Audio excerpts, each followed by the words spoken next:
આ પ્રકરણમાં આપણે આર્ટિકલનો ઉપયોગ શીખીશું.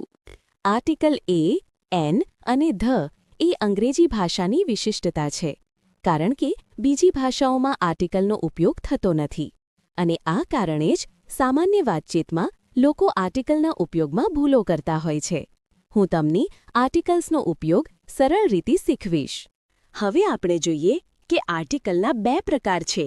એ, અનિશ્ચિત આર્ટિકલ ઇનડેફિનિટ આર્ટિકલ એન.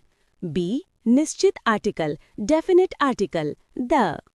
પહેલા આપણે આર્ટિકલ એ અને એન જોઈએ.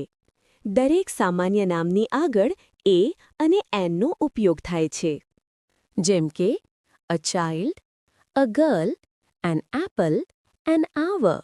જો સ્પેલિંગનો ઉચ્ચાર વ્યંજનથી થાય તો એ વપરાય છે, જેમ કે a boy, a cat, a union, a uniform.